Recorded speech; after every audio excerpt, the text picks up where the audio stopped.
வாழ்வது ஒருமுறை, வாழ்த்தட்டும் தலைமுறை. கோடானு கோடி வள்ளுவர் வாக்கு யூடியூப் சேனலின் அன்பு நெஞ்சங்கள் அனைவருக்கும் இனிதான வணக்கங்கள். பொதுவாகவே ஒரு மனிதனுடைய ஜாதகத்துல ரொம்ப முக்கியமா சொல்லப்படுறது ரெண்டுங்க. ஒண்ணு பாத்தீங்கன்னா ராசி, இன்னொன்னு நட்சத்திரம். அவ்வளவுதானா? இல்லைங்க.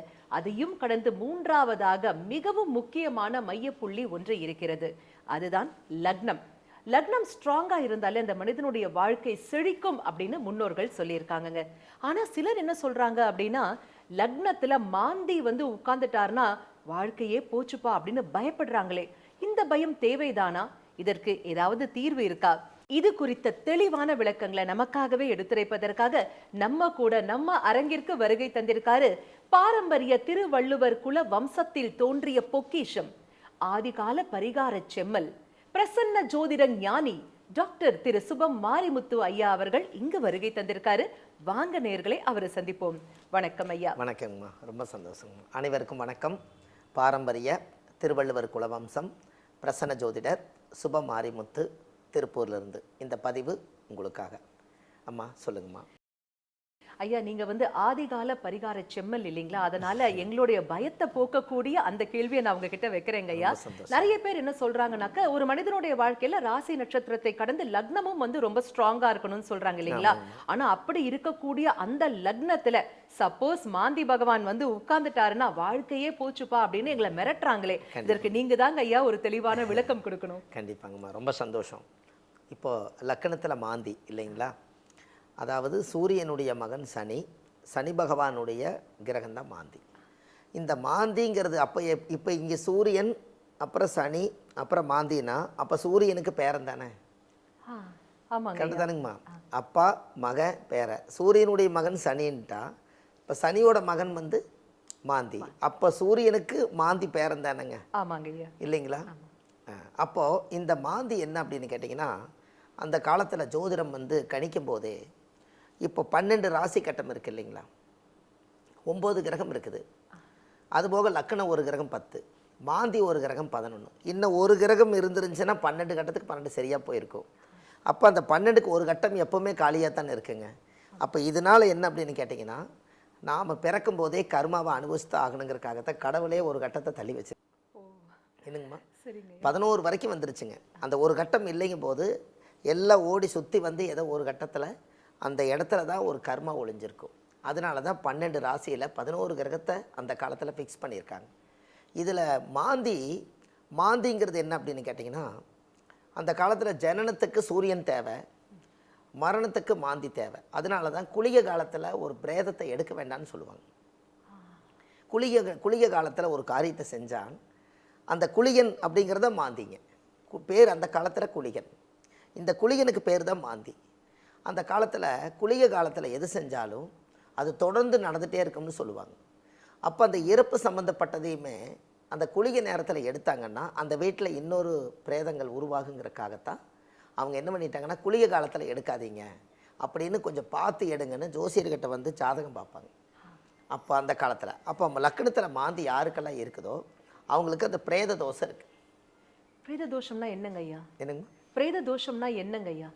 அதாவது பிரேத தோஷம்னா யாருடைய வீட்டில் எந்த ஜாதகத்தில் லக்கணத்தில் மாந்தி இருக்கோ அந்த மாந்தி யாருடைய ஜாதகத்தில் இருந்தாலும் அவருடைய தாத்தா பாட்டி, அவங்க முப்பாட்டன் கொள்ளுப்பாட்டன் யாரோ ஒருத்தர் மனநல சரியில்லாமல் காணாமல் போய் இறந்துருப்பாங்க. அந்த காணாமல் போய் இறந்துட்டாங்கன்னா அந்த யாரோ எடுத்து ஏதோ ஒரு மகராசர் இப்படி இறந்துட்டாரு, இதை எடுத்து நம்ம அடக்கம் பண்ணிடலான்னு சொல்லி இறக்கத்தோடு அவங்க அதை செஞ்சுருவாங்க. ஆனால் ஆன்மாவுக்கு அழிவில்லை.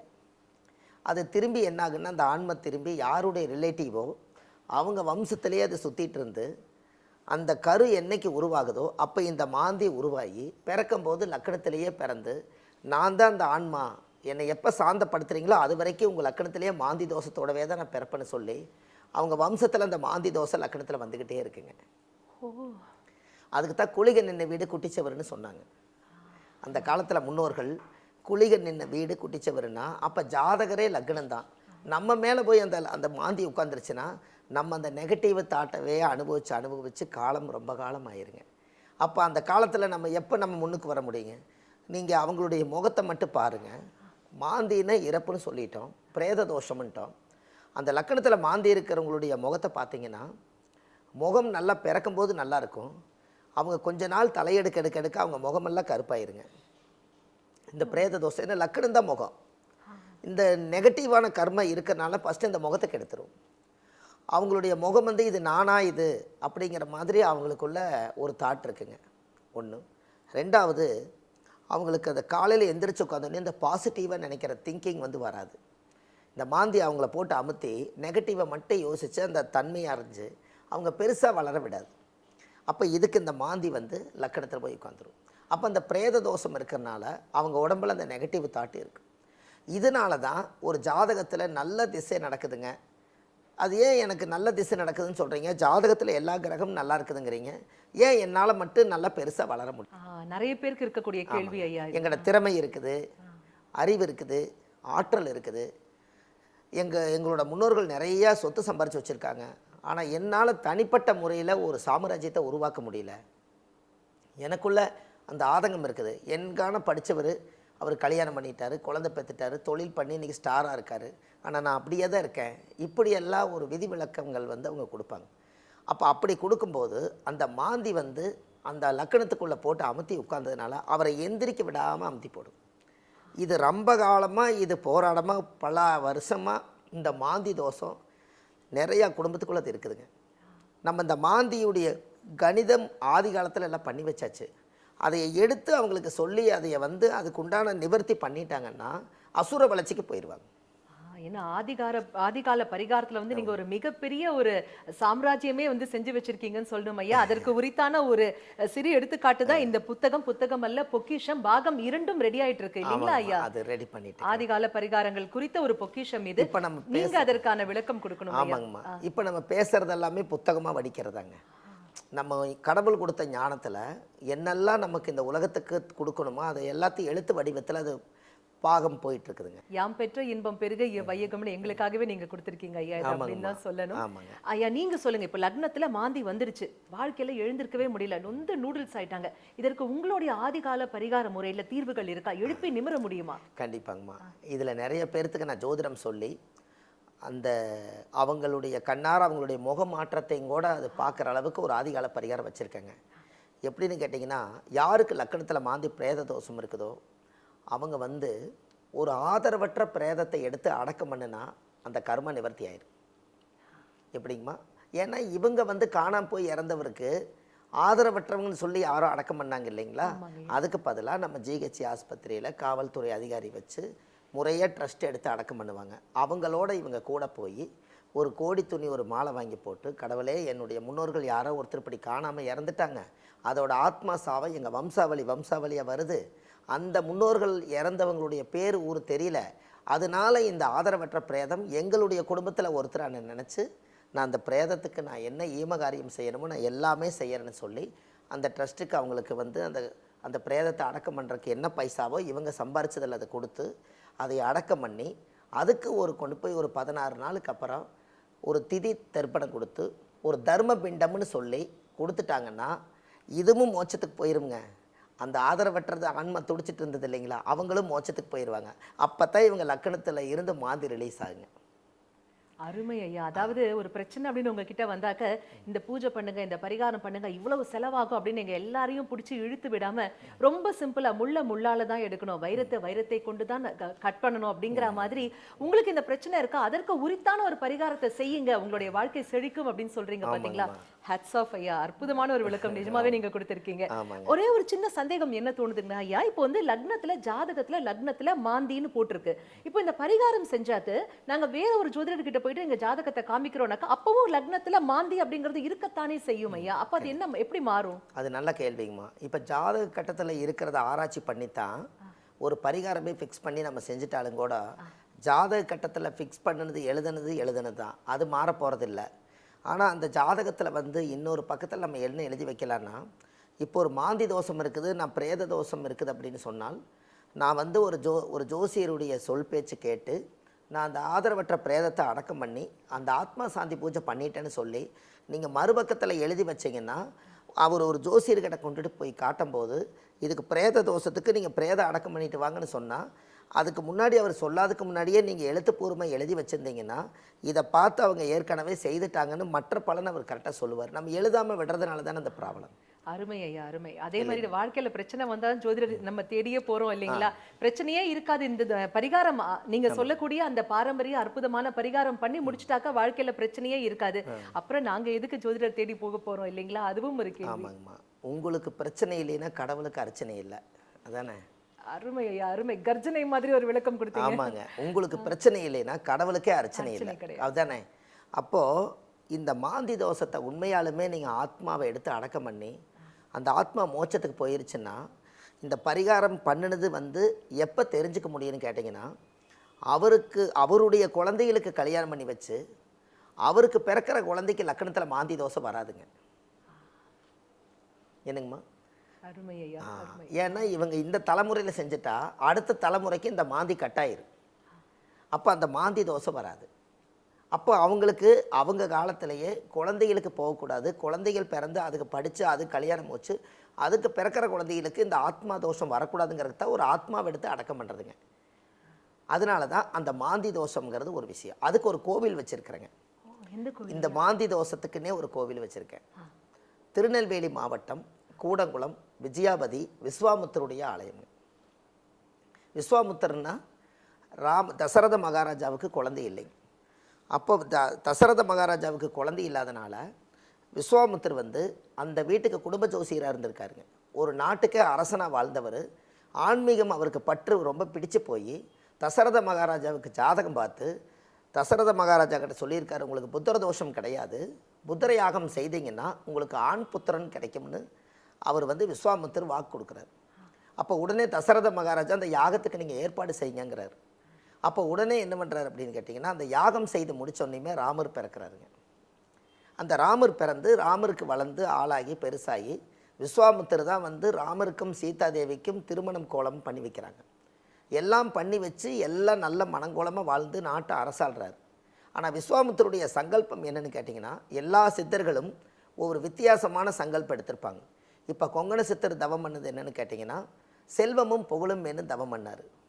ஆனால் அவர் ஜீவசமாதி வந்து திருப்பதியில் போய் ஜீவசமாதி ஆகிட்டார். அப்போ அந்த செல்வமும் புகழும் உள்ள சாமி பேதுங்க திருப்பதி தான். அப்போ இவரோட சக்தி அங்கே இருக்கிறனால அவர் வேண்ட சங்கல்பத்துக்கு உண்டான கோவில் அங்கே வந்துருச்சு. அப்போ யார் ப்ரேயர் வைக்கிறாங்களோ அவங்களுடைய ஆன்மா தான் அங்கே இருக்குங்க. அதுபோல் இவர் என்ன பண்ணியிருக்கார் அப்படின்னு கேட்டிங்கன்னா, விஸ்வாமுத்திரர் இழந்த சக்தியெல்லாம் மீட்டு தரேன்னு சொல்லி அவர் சங்கல்படுத்திருக்காருங்க. அந்த உலகத்தில் அதாவது விஸ்வாமுத்திரர் வந்து யாரெல்லாம் நீங்கள் இழந்து எல்லாத்தையும் இழந்துட்டு வரீங்களோ அவங்கெல்லாம் என்னோடய மண்ணுக்கு வாங்க, இழந்ததை நான் அப்படியே திருப்பி கொடுக்குறேன்னு தான் அந்த சங்கல்பம் பண்ணி அந்த கோவில் வந்து இப்போ நான் சொன்ன இடத்துலைங்க திருநெல்வேலி மாவட்டம் கூடங்குளம் விஜயாபதி விஸ்வாமுத்தருடைய ஆலயத்தில் தான் அங்கே இருக்குதுங்க. எல்லா கோயிலும் 4000 வருஷங்க. இந்த கோவில் 4,76,000 வருஷங்க. அப்படின்னா ராமாயணம் பிறந்த காலம்ங்க. இந்த கிரேத யுகம் திரேத யுகம் கலியுகம் எல்லாம் கடந்து லட்சக்கணக்காக 5 லட்சம் சொல்கிறாங்க இல்லைங்களா? அப்போ வந்து விஸ்வாமுத்தர் வந்து விஸ்வரூபம் எடுத்து விஜயம் விஜயம் அப்படின்னா விஜயம்னா என்னென்னா அவருடைய மன்னம் எதிர்த்தா ஜெயம், அதனால் விஜயம்னு அந்த ஊர் பேர் விஜயாபதி. விஸ்வாமுத்திரங்கிற ஒரு விஸ்வரூபம் எடுத்து உலக மக்கள் நலனுக்காக இழந்த சத்தை மீட்டெடுத்தாரன்னு சொல்லி அவர் 4 லட்சம் வருஷம் அந்த இடத்த 4,76,000 வருஷம் அங்கே இருந்து அந்த இடத்துல வந்து இன்னும் போய் நீங்கள் கூகுளில் சர்ச் பண்ணி பார்த்தீங்கன்னா அந்த இயர் எல்லாம் போட்டிருப்பாங்க. இந்த கலியுகத்தில் இந்த கோவில் எப்போ தோன்றுறது எப்போ உருவாச்சுன்னு. அங்கே ஓமகுண்ட விநாயகர்னு ஒரு இடம் இருக்குதுங்க. அந்த கோவில் ஓமகுண்ட விநாயகர் கோயிலுக்கு பக்கத்தில் தான் அந்த விஸ்வாமுத்தர் வந்து இழந்த சக்தியெல்லாம் மீட்டெடுக்கிறதுக்காக யாகம் நடத்தினார். அதனால் ஒரு முறை அந்த மண்ணை மிதிச்சாங்கன்னா அவங்க வாழ்க்கையில் இழப்பே வராதுங்க. அருமை ஐயா. அதாவது குறிப்பிட்ட நாள் போகணும் அப்படின்னு ஏதாவது இருக்குங்களா? இப்போ அந்த கோவில் வந்துங்கம்மா எளிய முறையில் எந்த ஒரு இது இருக்காதுங்க. அந்த கோவிலுக்குள்ளே ஒரு இவ்வளவு சைஸில் ஒரு ஜானில் ஆதிகால விஸ்வாமுத்தர் இருக்கார் உள்ளுக்குள்ளே. அப்போ அந்த காலத்தில் ஒளி ஏது சுத்தியில் ஏதுன்னு யாருக்குமே தெரியாதுங்க. இதான் பிரபஞ்ச ரகசியம். அந்த ஒரு அடி விஸ்வாமுத்தருக்கு ஓமகுண்ட விநாயகர் கோயிலுக்குள்ளே இருக்கார். அதுதான் ரொம்ப சக்தி வாய்ந்த ஒரு விஸ்வாமுத்திரர். காலப்போக்கில் விஸ்வாமுத்திரர் வந்து மறுபடியும் பெருசாக ஒன்று செஞ்சு இந்த உலகத்துக்காக பெரிய பூஜை நடந்துட்டு இருக்குதுங்க. அந்த ஆதிகால விஸ்வாமுத்தர் வந்து ஓமகுண்ட விநாயகர் கோயிலுக்குள்ளே இருக்காங்க. அதுக்கு நேர் ஒரு ஜானில் அவர் உருவாக்கின ஸ்ரீ சக்கரம் அதுக்குள்ளே இருக்குதுங்க. அதை ஒரு தடவை கை வச்சா 12 வருஷம் பவருங்க. ஒரே ஒரு முறை கை வச்சாங்கன்னா 12 வருஷம் பவருங்க. நம்ம கர்மவையெல்லாம் அது இழுத்துரும். எதுக்காக அவர் அந்த ஸ்ரீ சக்கரத்தை உருவாக்கி வச்சுட்டு போனார்னா, பிரபஞ்சத்தில் இருந்து எல்லா சக்தியும் அவருக்கு வந்து ஜீவ சமாதி எங்கேன்னு தெரியலை. அதனால் அவர் என்ன பண்ணிட்டாருன்னா, அவருடைய ஆன்மாவை எல்லாமே அந்த சக்கரத்தில் இறக்கி வச்சுட்டு போயிட்டார். இங்கே அதுதான் இப்போ இது ரொம்ப ஃபேமஸுங்க, அந்த ஸ்ரீ சக்கரம். அது அவ்வளோ சீக்கிரம் யாரும் உள்ளுக்குள்ளே போய் தொட முடியாது. அதுக்குள்ளே பிராப்தமாக உள்ளே வச்சுருக்காங்க. ஒரு தடவை தொட்டால் 12 வருஷம் பவருங்க. அந்த கையில் இருக்கக்கூடிய ரேகை அப்படியே இருக்குது. இந்த கையில் என்ன தோஷம் இருந்தாலும், நம்ம என்ன ராசி இல்லாத மனிதன் சொன்னாலும் கூட, ஒரு காலத்தில் நம்ம ராசி இல்லாதவங்களாக பிறந்துட்டோம்னு சொன்னாங்க கூட, அந்த புனிதமான இடத்துக்கு போயிட்டு வந்தால் நம்ம ஒரு கைராசியான மனுஷியாக மாறிடுவோங்க. விதியையே மாற்றக்கூடிய வல்லமை படைத்தது. ஆமாங்க. அது வந்து அவங்க அந்த காலத்தில் அந்த அந்த ஒரு பவர் வந்து அவர் கொடுத்துருக்காரு. உலக மக்கள் நலனுக்காக, இழந்த சக்தியை மீட்டெடுக்கிறதுக்காக யாரும் செய்யலைங்க. ஒரு நகை காணா போச்சுங்களா, அந்த கோயில் போயிட்டு வந்தால் அது இழந்ததை மீட்டெடுத்துடலாம். ஒரு கணவனை இழந்து போனீங்களா, பிரிஞ்சிருக்கிறாங்க, அங்கே போயிட்டு வந்தால் இழந்தது மறுபடியும் சேர்ந்துடும். ஒரு கணவன் மனைவிக்குள்ளே ஒரு கருத்து வேறுபாடு வருதா, அந்த விஸ்வாமித்திரனுடைய மண்ணுக்கு போகும்போது பவர். இன்னமும் பார்த்தீங்கன்னா ஒரு 10 அடிக்கு கீழே அந்த ஊரில் கோயிலில் எங்கேயோ ஒரு பக்கம் தோன்றாங்க, இன்னும் கருப்பு கருப்பாக சாம்பல் வருதுங்களாமா. அப்போ அந்த ஊரில் எத்தச்சோடு யாகம் பண்ணியிருப்பாங்கன்னு யாருக்கு தெரியல. இந்த கோவிலை பற்றி இன்றைக்கி பௌர்ணமி அன்னைக்கு பார்த்தீங்கன்னா, இதை உலக மக்களுக்காக இதை சொன்னதுனால இன்றைக்கி 2000 பேர் பௌர்ணமி அன்னைக்கு அன்னதானம் சாப்பிட்றதுக்கு அங்கே ரெடியாக இருக்காங்க. அன்னதானம் நடந்துக்கிட்டே இருக்குதுங்க. இங்கேருந்து நீங்கள் போகிறவங்க எல்லாருமே வெறுங்கையில் போகிறதுக்கு பதிலாக, அது முள்ளுக்காடாக இருக்கிறனால, கடலோர பகுதியாக இருக்கிறனால, அங்கே நம்ம போய் வாங்கிட்டு போகிற தேங்காய் பழம் பூ மாலை வச்சு தான் அர்ச்சனை பண்ணுவாங்க. அங்கே ஏதாவது நம்ம வயிற்றுக்கு ஏதாவது சாப்பாட்டுக்கு ஏதாவது அன்னதானம் செய்யணுன்னா, கொஞ்சம் அரிசி பருப்பு காய்கறி வாங்கி கொண்டு போய் வெறுங்கையில் போகாமல் விஸ்வாமித்திரருக்கு நீங்கள் கொடுத்துட்டு வந்தால், அந்த கோவிலுக்கு பசியோடு வர்றவங்களுக்கு சமைச்சு சாப்பாடு செஞ்சு அன்னதானம் பண்ணுறாங்க. இதெல்லாம் நம்ம சொன்னதுக்கப்புறம் இன்றைக்கி கொஞ்சம் நிறைய மக்கள் பிரபலமாயிட்டாங்க. அந்த விஸ்வாமித்திர கோயிலுக்குள்ளே இருக்கக்கூடிய சக்தி என்ன அப்படின்னு கேட்டிங்கன்னா, நான் ஒரு 12 யாகம் அதுக்குள்ளே செஞ்சுருக்கேன். 12 முறை நான் கை வச்சுருக்கேன். இந்த 2000 பேர் வந்து இவ்வளவு பிரபலமானது வந்து இந்த ஒரு வருஷ காலத்துக்குள்ளே நிறைய கூட்டம் வந்துருச்சுங்க. யூடியூப்பில் விஸ்வாமித்திரக்கு போயிட்டு வாங்கன்னு சொன்னேன். அதுக்கு முன்னாடி அளவான கூட்டம் வந்துட்டு இருந்ததுங்க. அப்போ எப்போவுமே மாதம் பௌர்ணமிக்கு நான் போனேன்னா, விஸ்வாமித்திரருடைய நேர் சன்னிதானத்தில் வச்சு நான் ஒரு தனியாக ஒரு யாகம் பண்ணி அந்த நவக்கலச தீர்த்தம் எடுத்து என் தலையில் ஊற்றுவாங்க. ஒவ்வொரு தடவையும் 12 மாதம் நான் தொடர்ந்து போயிருக்கேன். 12 முறை அவங்களுடைய கோவிலில் அர்ச்சகருடைய அனுமதி கேட்டு, இந்த மாதிரி நான் ஒரு ஜோசியருங்க, 4 பேர்த்துக்கு நான் ஒரு 90 கொடுக்கணும், 4 பேர்த்துக்கு நான் ஆசீர்வாதம் பண்ணணும், எங்கிட்டையும் ஜாதகம் பார்க்க வர்றதுனால கொஞ்சம் அனுமதி கொடுங்கன்னு சொல்லி அவங்ககிட்ட கேட்டு அந்த ஸ்ரீ சக்கரத்தை தொட்டதுக்கப்புறம் இன்றைக்கி வந்து புதியுகம் சேனலு, இந்த மாதிரி யூடியூப் சேனலு, இதுகளையெல்லாம் நான் வர்றேங்க. அப்போ இந்த மாற்றம் நமக்கு இருக்குது இல்லைங்களா? முதல் நம்ம எப்படி இருந்திருப்போம், இப்போ நம்ம எப்படி இருக்கிறோங்கிற வளர்ச்சி வச்சு தானே நம்ம சொல்ல முடியுங்க. அப்போ அன்னைக்கு போகும்போது புதியுகம் சேனலில் நம்ம தினந்தோறும் வர்ற மாதிரி இல்லைங்க. 12 யாகம் முடித்து கை வச்சதுக்கப்புறம் புதியுகம் சேனலில் வர்றோம். அப்போ விஸ்வாமித்திரர் என்ன விஸ்வரூப வளர்ச்சி என்ன கொடுக்குறாருன்னா, நல்ல ஒரு ஜோதிட கருத்துக்களை எல்லாம் உலக மக்களுக்கு நீங்கள் இன்னும் கொஞ்சம் உயர்ந்து போய் உட்காந்து சொல்லுங்கள் அப்படிங்கிற ஒரு வளர்ச்சியை நமக்கு கொடுக்குறாரு. அதை நம்ம சொன்னோம்னா, இவர் வந்து இந்த அளவுக்கு சொல்லும் போது, அப்போ நம்மளும் ஒரு முறை அந்த கோயிலுக்கு போய் நம்ம சாமிக்கு தேங்காய் வளம் பூமாலை கல்கண்டு வாங்கி அர்ச்சனை பண்ணி அந்த கோவிலில் சாமி கும்பிட்டு வந்தால் நம்மளுக்கும் இழந்த சக்தி மீண்டு வரும்னு எல்லாரும் போவாங்க இல்லைங்களா? நிச்சயமா இல்லைங்களா? அப்போது இவங்களுக்கு பாருங்கள், லக்கணத்தில் மாந்தி இருக்கிறவங்களுக்கு அந்த கோவிலில் பூஜை புனஸ்தானங்கள் நடந்துக்கிட்டே இருக்குதுங்க. அப்போ மாந்தி தோஷம் இருக்கிறவங்க அந்த கோவிலுக்கு எதுக்காக போகணும் அப்படின்னா, இந்த மாந்தி கோயிலை வந்து விஸ்வாமித்திரருக்கு நம்ம வந்து முதல் முறையாக இந்த ஆதிகால பரிகார புத்தகத்திலே எழுதியிருக்கிறேங்க. இந்த புத்தகம் எழுதி ரொம்ப நாள் ஆகுது. அதிலேயே விஸ்வாமித்திரர் கொடுத்துருக்கேன். எப்படி கொடுத்துருக்கார் அப்படின்னு கேட்டிங்கன்னா, இந்த மாந்திக்கு ஒருத்தர் கேட்டார், மாந்திக்கும் விஸ்வாமித்திரருக்கும் உங்களுக்கு என்ன தொடர்புன்னு கேட்டார். அப்போ நான் ஒரு வார்த்தை சொன்னேன், ராமர் வந்து எல்லாம் வாழ்ந்து ராமரவே வந்து புத்திர யாகம் செய்து விஸ்வாமித்திரருடைய ஆசீர்வாதத்தில் தான் ராமர் பிறந்தார், வளர்ந்தார், நாட்டை ஆண்டார்.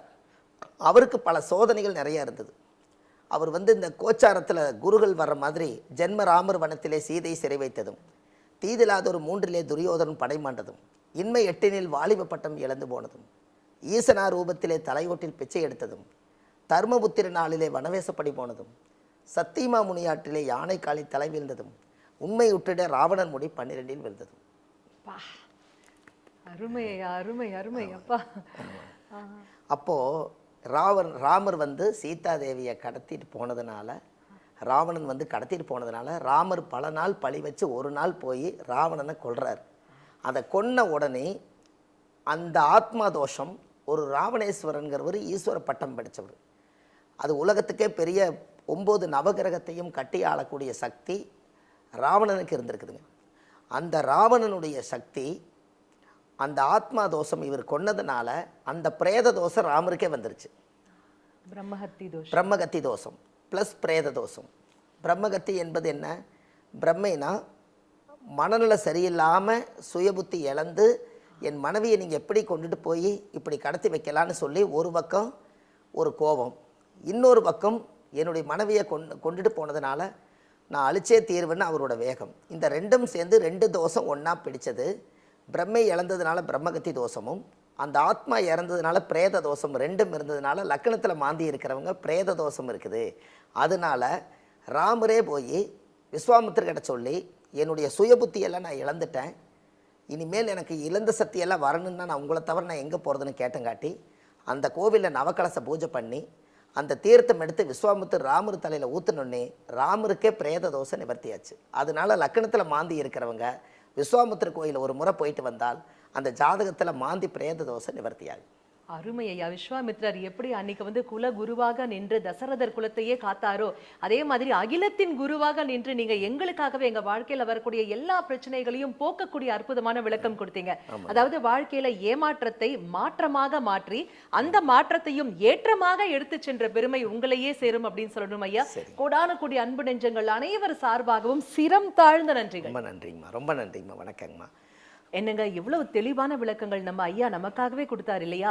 லக்னத்துல மாந்தை இருக்குன்னு எல்லாருமே நம்மள மிரட்டிட்டு இருந்தாங்கல்ல, அதுக்காக நீங்க இங்க அங்க எங்கேயோ ஓட வேணாங்க. ரொம்ப சிம்பிளா இந்த கோவிலுக்கு போங்க, அன்னதானத்திற்கு உணவு வகைகள் வாங்கி கொடுங்க, அதுவே உங்களுடைய வாழ்க்கையை மேம்படுத்தும் அப்படின்னு ரொம்ப சிம்பிளான ஆனா ரொம்பவே வலுவான ஒரு விளக்கம் நமக்காகவே கொடுத்தாரு.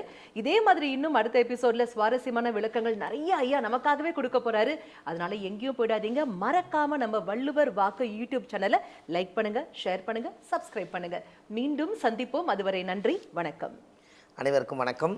இந்த பதிவை எல்லா மக்களும் கேட்டு எல்லாரும் வாழ்க்கையில் ஒரு முறை விஸ்வாமித்தருடைய ஆலயத்துக்கு போய் சாமிக்கு தேங்காய் பழம் மாலை கல்கண்டு வாங்கி அர்ச்சனை பண்ணி பௌர்ணமி அன்னைக்கு ஒரு இரவு கொஞ்ச நேரம் அந்த கோவிலில் இருந்து விஸ்வாமித்தருக்கு 27 விதமான அபிஷேகம் பண்ணுறாங்க. அதையெல்லாம் பார்த்து அந்த விஸ்வாமித்திர மேலே அபிஷேக திருநூறை கொட்டி பௌர்ணமி எண்ணெய்க்கு மட்டும் அந்த திருநூறை கொடுக்குறாங்க. அதை நீங்கள் கையில் வச்சிருந்தாலே 1 கோடி பாவ நிவர்த்தியாகும் என்று சொல்லி பாரம்பரிய திருவள்ளுவர் குலத்தில் பிறந்த அடியன் சுபமாரிமுத்து ஆத்துமாத்துமாக இந்த பதிவை உங்களுக்கு கொடுக்குறேன். எல்லா மக்களும் பலனடையணும் என்று சொல்லி வாழ்வது ஒரு முறை, வாழ்த்தட்டும் தலைமுறை. நன்றி, வணக்கம். நம்முடைய சுப மாரிமுத்து ஐயா அவர்களின் 30 ஆண்டுகால ஜோதிட ஆராய்ச்சியின் விளைவாக பெற்ற பிள்ளையான இந்த ஆதிகால பரிகாரங்கள், அதுவும் 1736 பரிகாரங்கள் அடங்கிய இந்த ஆன்மீக புத்தகம் உங்க வீட்டில் இருந்தாலே உங்களுக்கு நல்லது பண்ணுங்க. இந்த புத்தகம் உங்களுக்கு வேணும்னா நேரடியாகவோ இல்லை ஆன்லைன் வாயிலாகவோ நீங்கள் வாங்கலாம். நேரடியாக நீங்கள் வாங்கணும்னா திருப்பூர்லேயோ இல்லை சென்னை வடபழனி ஆஃபீஸ்க்கோ வந்து வாங்கலாம். இந்த புத்தகம் உங்கள் வீட்டுக்கே கொரியர் மூலமாக அனுப்பப்படுங்க. வாழ்த்துக்கள், நன்றி.